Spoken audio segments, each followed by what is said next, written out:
नमस्कार, आप देख रहे हैं जनता टीवी। मैं हूं आपके साथ अमन त्रिपाठी। बुलेटिन में रुक करेंगे 2 मिनट में 10 बड़ी खबरों की ओर। सीएम धामी ने की वर्चुअल समीक्षा बैठक में अधिकारियों और जिलाधिकारी रहे मौजूद। चारधाम व्यवस्थाओं और दृश्यों को लेकर हुई चर्चा।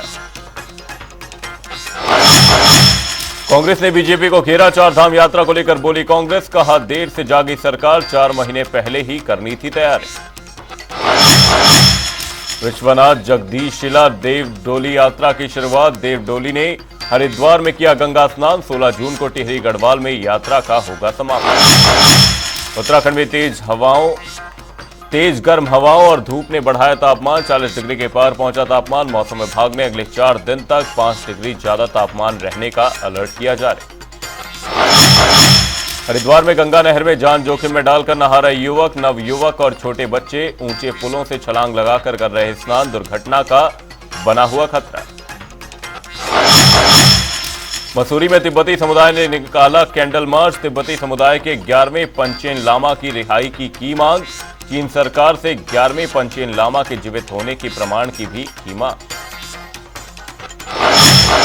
रामनगर में अज्ञात वाहन और कार के बीच हुई टक्कर। हादसे में 2 लोगों की हुई मौत, 3 घायल। पुलिस ने घायलों को अस्पताल में कराया भर्ती।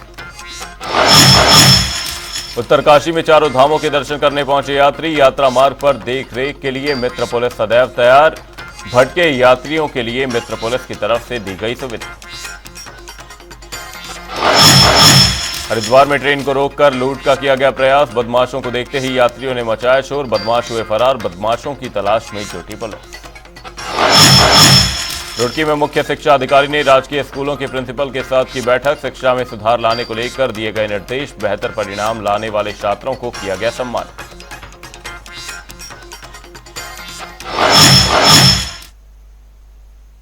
बुलेटिन में रुक करेंगे खबरों की ओर। मुख्यमंत्री पुष्कर सिंह धामी ने संसदीय क्षेत्र नई दिल्ली से बीजेपी प्रत्याशी सुश्री बांसुरी स्वराज के पक्ष में भव्य रोड शो किया और विशाल जनसभा को संबोधित किया।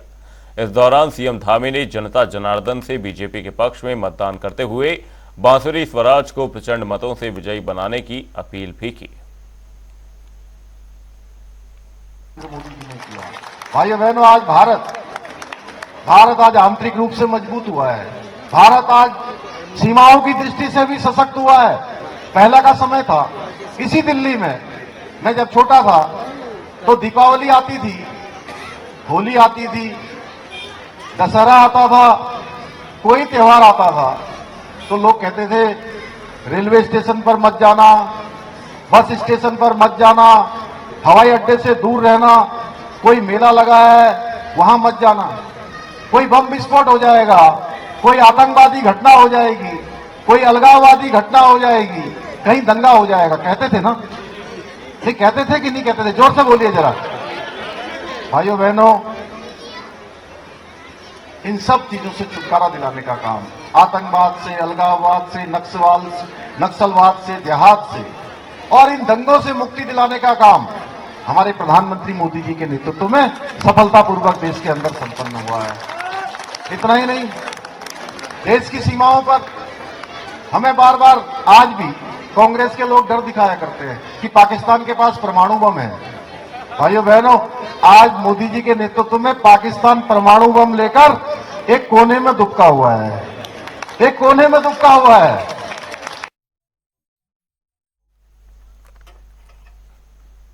उत्तराखंड में चारधाम यात्रा को लेकर मुख्यमंत्री पुष्कर सिंह धामी फ्रंट पर हैं। यात्रा को सुगम बनाने के लिए उत्तराखंड सरकार हर दिन कोई ना कोई फैसला ले रही है। मुख्यमंत्री धामी ने यमुनोत्री मार्ग पर बड़कोट पहुंचकर तीर्थयात्रियों का हाल जाना और मौके पर मौजूदा स्थिति का जायजा लिया। बड़कोट से आगे करीब 15 किलोमीटर की दूरी पर जनता टीवी की टीम भी पहुंची। यहां से जानकी चट्टी केवल 30 किलोमीटर की दूरी पर है। जानकी चट्टी से ही यमुनोत्री धाम के लिए 5 किलोमीटर की पैदल यात्रा शुरू होती है। जनता टीवी की टीम ने सुबह से शाम तक जाम में फंसे तीर्थयात्रियों से बात की और वो सुविधाओं से कितने संतुष्ट हैं और किस तरह की परेशानी सामने आ रही है उसको जानने की कोशिश की। देखिए हमारे स्टेट ब्यूरो हेड की ये खास रिपोर्ट। हम इस वक्त खराली में है। यहाँ से यमुनोत्री धाम करीब 50 किलोमीटर है। यहाँ पर सुबह से ट्रैफिक रोका गया है। पुलिस के लोगों से जो बात हुई, यहाँ पर जो तैनात सुरक्षा में जो लोग हैं उनसे जो बात हुई, उनका कहना है आगे 20 किलोमीटर का वन वे है और 20 किलोमीटर के वन वे के कारण ये ट्रैफिक रोका गया है।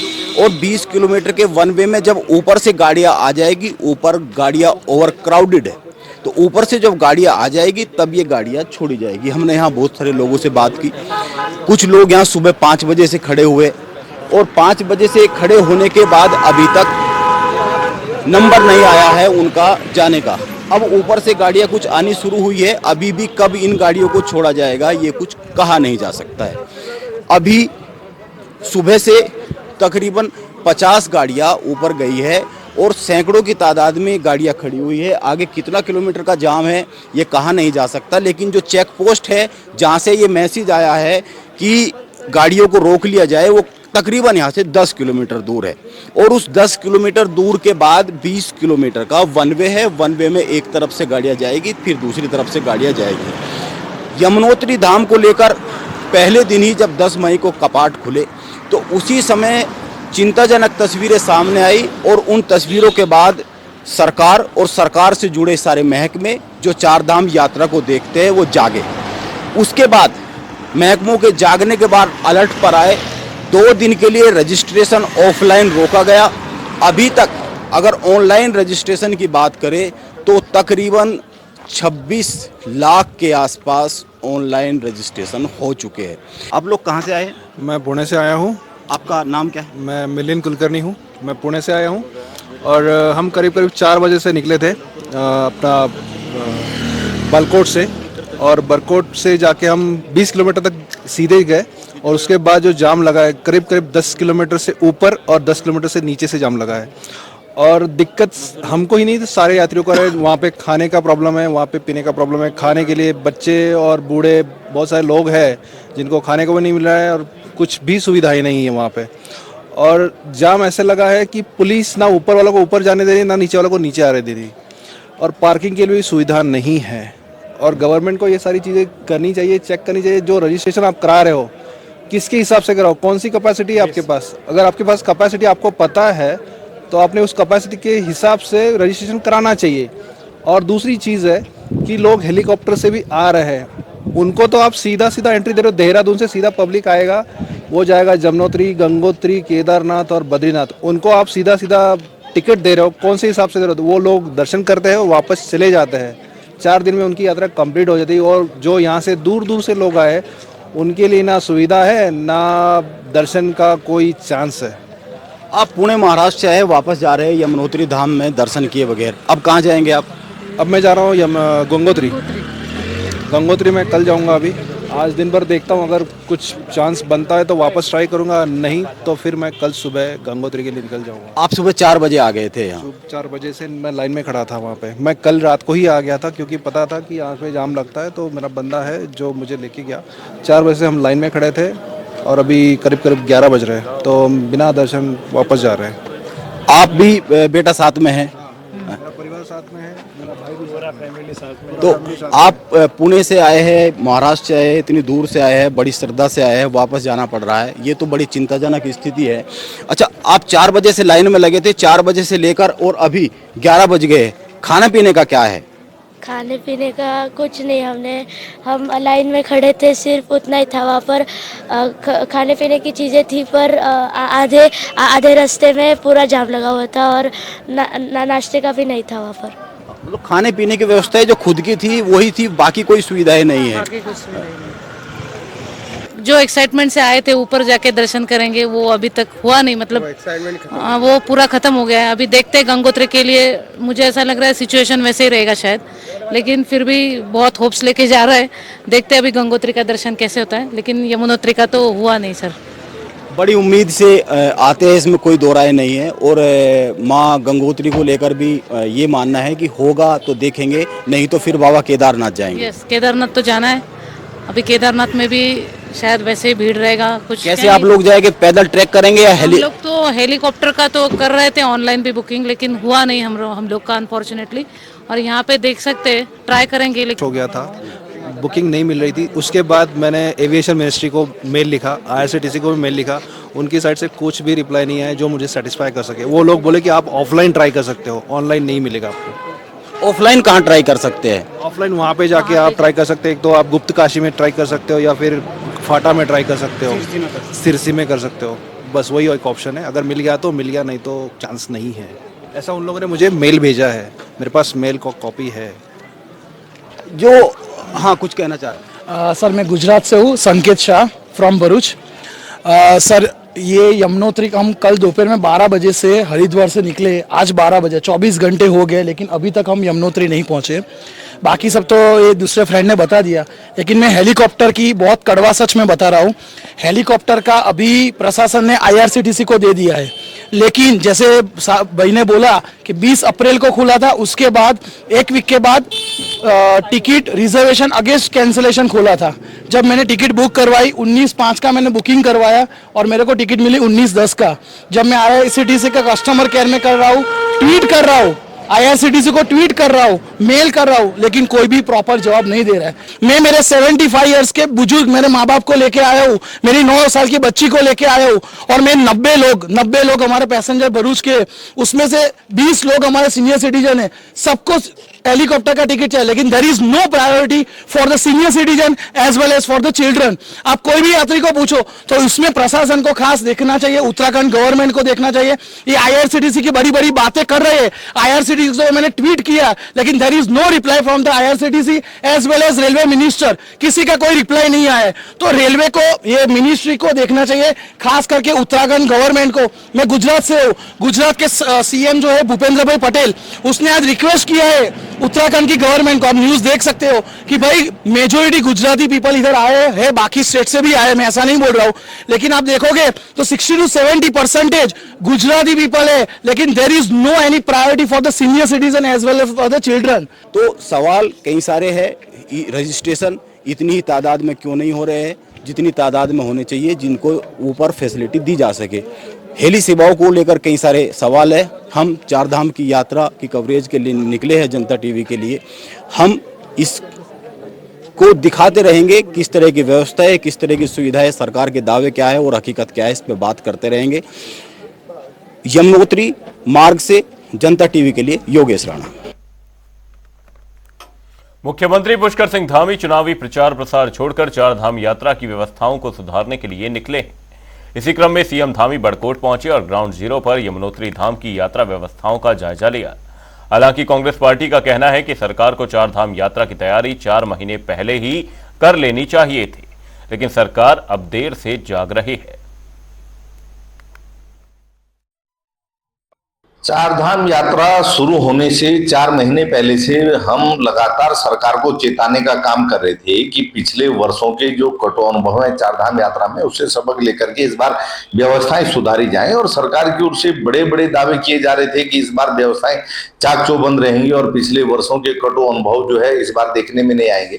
लेकिन जैसे ही 4 धाम यात्रा शुरू हुई, 4 धाम यात्रा जो है अव्यवस्थाओं का शिकार हुई। जगह जगह जाम की स्थिति थी, यात्रियों को रहने की, खाने की, शौचालय की, पार्किंग की और यातायात की दिक्कतें आई, दर्शनों की दिक्कतें आई।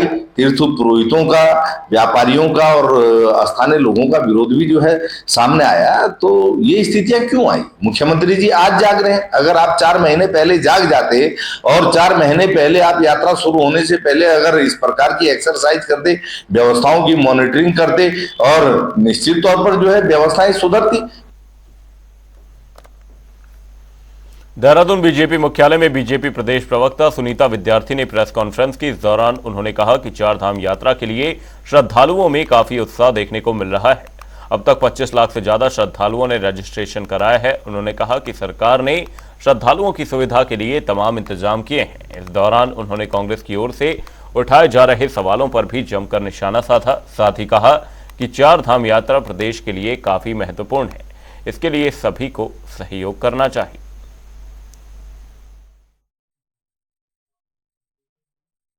ऐसा है, चार धाम यात्रा जो है विश्व स्तर की यात्रा है और आपने देखा कि हमारे पास 25 लाख तक का आंकड़ा जो है वो रजिस्टर हो गया है और लगातार श्रद्धालुओं का जो है वो आंकड़ा बढ़ रहा है। लेकिन अभी जून तक हमारे पास जो रजिस्ट्रेशन है वो हो चुके हैं। अब आगे जो ऑफलाइन रजिस्ट्रेशन है वो रोके गए हैं और स्लॉट में श्रद्धालुओं को विजिट करवा रहे हैं। तो यहाँ पर कांग्रेस पार्टी जो बेबुनियाद आरोप लगा रही है, कांग्रेस पार्टी को जरूरत है कि वो वहां पे जाएं, व्यवस्थाएं भी देखें और उसके बाद आरोप लगाए अगर उनको कहीं कमियां नजर आए तो। लेकिन जहां पे जो क्राउड मैनेजमेंट की बात है, देखिए हमारी सरकार ने हर एक जगह पे स्वास्थ्य संबंधी, परिवहन संबंधी, रैन बसेरे संबंधी, एकोमोडेशन सहित सारी फैसिलिटीज जो है वो सरकार ने दी है और सरकार की कोशिश यही है कि प्रत्येक श्रद्धालु हर धाम में पहुंचकर दर्शन करके पुण्य लाभ ले। चार धाम यात्रा मार्गों पर भारी ट्रैफिक जाम होने के चलते श्रद्धालुओं को काफी दिक्कतों का सामना करना पड़ रहा है, जिसके साथ पुलिस प्रशासन के लिए भी ये एक बड़ी चुनौती बनता हुआ नजर आ रहा है। इस बात को लेकर आईजी गढ़वाल करण सिंह नगनियाल ने कहा कि जाम लगने का सबसे बड़ा कारण बड़े वाहन है और वॉल्वो बसों को पहाड़ी रास्तों में मुड़ने में काफी समय लग रहा है, जिसकी वजह से ट्रैफिक जाम लग रहा है। आप लोग अवगत होंगे कि इस बार जो है यात्रियों की संख्या में बहुत ज्यादा वृद्धि हुई है। यमुनोत्री जैसे जहां वहां 7,000 की कैपेसिटी है, वहां उससे भी कई गुना ज्यादा आ रहा है और सबसे बड़ा कारण है जाम लगने का कारण बड़े वाहन जो वोल्वो टाइप के आ रहे बस है। आप पहाड़ में देख रहे होंगे कि डबल रास्ता है केवल और उसको टर्न करने में बहुत समय लग रहा है, जिसकी वजह से जाम लग रहा है। छोटी वाहन के आने में कोई दिक्कत नहीं है, तो वाहनों की वजह से ये जो मेन दिक्कतें आ रही है इसमें, तो उसको फिर भी प्रयास किया जा रहा है क्योंकि अभी इतने दूर आ चुके हैं। फिर तो हम लोग ये कर रहे हैं पॉलिसी की रात में रोक देते हैं इनको पहाड़ में जाने से, वहां का क्लियरेंस हो जाता है, वो यमुनोत्री के बाद गंगोत्री चले जाते हैं, तब जाके यहाँ से इस तरह से पार्ट पार्ट में हमारे द्वारा इनको आगे भेजा जा रहा है। हरिद्वार में जिलाधिकारी धीराज सिंह गर्ब्याल चार धाम यात्रा को लेकर बोले कि बिना रजिस्ट्रेशन वाले यात्रियों को उनके पड़ाव पर रोकने के लिए निर्देश प्राप्त हुए हैं और जिन यात्रियों का रजिस्ट्रेशन है उन्हें बिल्कुल भी न रोका जाए। फिलहाल हरिद्वार में ऐसी स्थिति नहीं है। ऊपर के जनपदों में जैसे ही भीड़ का दबाव कम होगा वैसे ही यहां से यात्रियों को चार धाम यात्रा के लिए रिलीज किया जाएगा। बता दें कि रजिस्ट्रेशन के स्लॉट फुल हो जाने के बाद हरिद्वार में भी चार धाम जाने वाले कई यात्री रुके हुए हैं और उन्हें रजिस्ट्रेशन का इंतजार है। ये कहा गया है कि जैसे चार धामों में जैसे यात्री होंगे, तीर्थ यात्री होंगे, उसी हिसाब से ट्रैफिक का मूवमेंट रखना है और अनावश्यक किसी को रोकना नहीं है। ऐसे लोग जिनकी बुकिंग है वो जा सकते हैं और जिन लोगों की बुकिंग नहीं है वो यहाँ पे उनको रुकना चाहिए। ये एक सामान्य दिशा निर्देश सबके लिए हमारी ओर से भी है, डिस्ट्रिक्ट एडमिनिस्ट्रेशन की ओर से, क्योंकि धामों में अगर भीड़ हो जाती है, अगर आपकी बुकिंग नहीं है, आपके रुकने की व्यवस्था। बद्रीनाथ धाम में चल रहे पुनर्निर्माण कार्यों पर चमोली के डीएम हिमांशु खुराना ने बयान देते हुए कहा कि बद्रीनाथ धाम में चल रहा पुनर्निर्माण कार्य बहुत तेजी से चल रहा है और कुछ काम पूरे भी हो चुके हैं। उन्होंने बताया कि बद्रीनाथ धाम में सेना के वाहनों के कारण जाम लग जाता था, जिसके लिए बाईपास बनाना पड़ा, जो कि पूरा हो गया है। अब माड़ा गांव जाने वाले लोग और सेना के वाहन उसी रास्ते से जा रहे हैं, जिससे यातायात व्यवस्था में बहुत सुधार हुआ है। देखिए, बद्रीनाथ में जो पुनर्निर्माण कार्य चल रहे हैं काफ़ी तेज़ी से उसमें काम चल रहा है। तो जो शुरू में जो हमने कार्य जो इसमें प्लान किए गए थे उसमें कुछ कार्य हमारे पूरे भी हो गए हैं। जैसे कि बद्रीनाथ धाम में एक मेजर प्रॉब्लम रहती थी कि जो आगे सेना के वाहन आगे जाया करते थे वो वही बद्रीनाथ धाम के मेन रोड से होते हुए निकलते थे, तो काफ़ी एक जाम की स्थिति यहाँ उत्पन्न रहती थी। तो एक बाईपास का निर्माण होना था जो उसमें कंप्लीट हो गया है और जो माणा गांव जाने वाले गांववासी हैं या सेना के वाहन हैं उसी मार्ग को यूज़ कर रहे हैं, जिससे जो ट्रैफिक व्यवस्था में सुधार आया है। धर्मनगरी हरिद्वार से 25वीं भगवान विश्वनाथ जगदीशिला देव डोली यात्रा की शुरुआत हो गई है। उत्तराखंड सरकार में कैबिनेट मंत्री रहे मंत्री प्रसाद नैथानी की अगुवाई में भगवान विश्वनाथ जगदीशिला की देव डोली हरिद्वार पहुंची। ढोल डमाओं के साथ हर की पौड़ी पर देव डोली को गंगा स्नान कराया गया। गंगा पूजन के दौरान हंस फाउंडेशन के प्रमुख भोलागिरी महाराज, माता मंगला के साथ ही महामंडलेश्वर ललितानंद गिरी भी मौजूद रहे। मंत्री प्रसाद नैथानी ने बताया कि विश्व शांति और उत्तराखंड संस्कृति का विकास ही देव डोली यात्रा का मुख्य उद्देश्य है। देखिए, ये विश्वनाथ जगदीशिला डोली है, ये इस समय 25वें वर्ष में प्रवेश कर रही है और ये पूरे उत्तराखंड में 10,500 किलोमीटर चलती है और गंगा दशहरा के दिन इसका टिहरी गढ़वाल के विसोन पर्वत में इस यात्रा का समापन होता है। ये 25वें वर्ष की यात्रा में इस डोली का जो मुख्य उद्देश्य है वो विश्व में शांति कायम हो और जो हमारी देव संस्कृति है, चाहे वो किसी भी मजहब के हैं, धर्म के हैं, पंथ के हैं, वो देव संस्कृतियां जिंदा रहनी चाहिए। और उस दृष्टि से ये डोली जो पूरे उत्तराखंड में चलेगी, इसका मकसद ही यही है कि उत्तराखंड में 4 धाम हैं, इसके अलावा 1000 धाम चिन्हीकरण का इसका संकल्प है। भाग्यशाली है कि हमारे उत्तराखंड में से ही देव डोली आई है और सभी यहाँ पे घर की पौड़ी में अगाध भीड़ है, असंख्य लोग दर्शनों के लिए आए हैं और ये डोली स्नान करके पूरे उत्तराखंड में अपना आशीर्वाद देती हुए हर गांव से जाएंगी। तो हम सबकी यही कामना है कि हमारा भारतवर्ष, हमारा उत्तराखंड उत्तम सेवा में रहे और उसकी कृपा बनी रहे। बुलेटिन में फिलहाल के लिए सिर्फ इतना है। कहीं जाएगा नहीं, जनता डी पर खबरों का सिलसिला रहेगा जारी। तब तक के लिए नमस्कार।